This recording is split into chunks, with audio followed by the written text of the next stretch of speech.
Hi, it's Ken/Kendall of r0ck.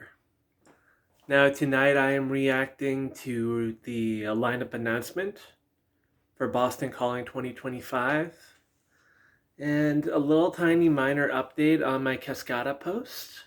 I'm almost done with the illustration, and so once I have that all together, all cohesive, it's reminding me of my old mural painting days.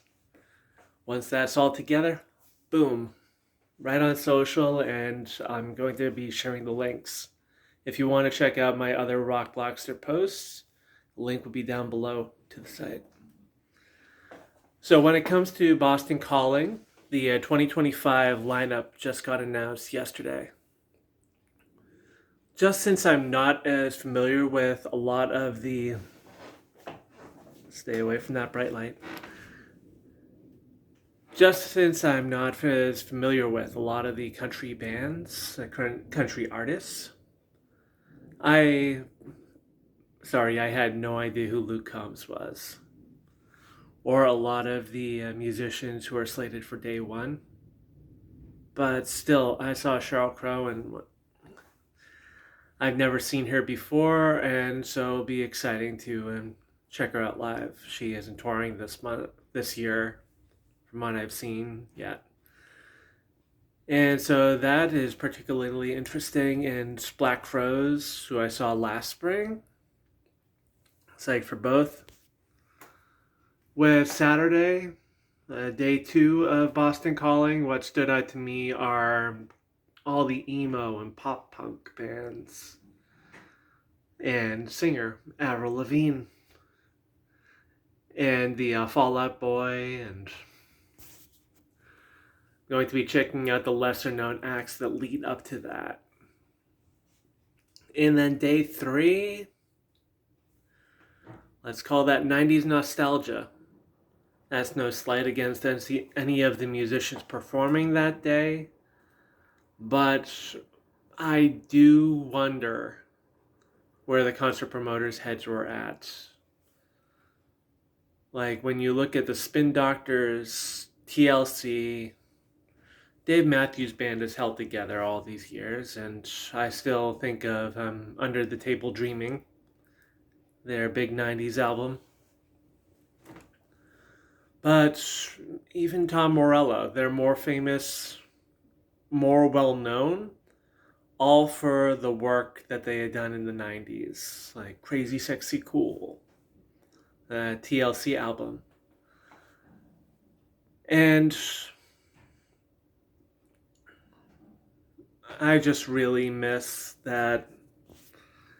It might just be that it's hard to beat your first festival experience,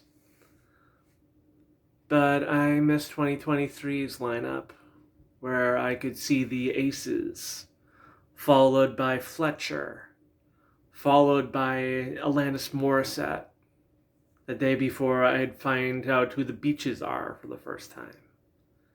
And then Sunday, it's Bleachers and Paramore and the Lindas.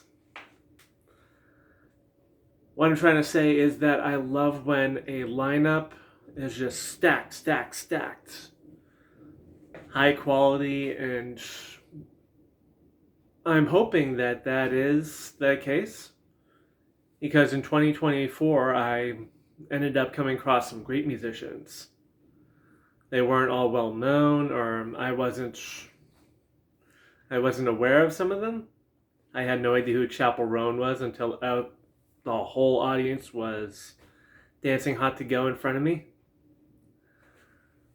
So looking forward to that, looking forward to Boston Calling 2025 with an open mind and open ears. And I'm also preparing for the r0ck.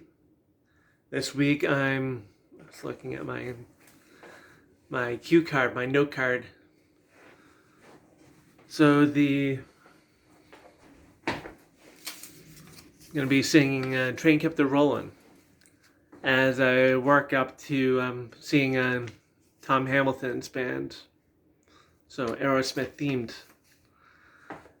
And I mentioned the other night that A Train Kept a Rollin' was a cover. A lot of the other Aerosmith songs, they all have that big, huge Steven Tyler high note, which I'm trying to avoid like the plague. And I was wondering exactly why Train Kept a Rollin' always stood out to me. And it turned out that it was a cover. It's a cover of a song that the Yardbirds had played, and Zeppelin had played, and this R&B musician in the 1950s, Tiny Bradshaw, had played. I'm not sure if it was during the Yardbirds version or Zeppelin's or Aerosmith's that some of the lyrics got swapped around to make it that the singer was just as androgynous as the maybe far more androgynous than the woman that he was attracted to, but just couldn't tell her so. And the train kept her rolling.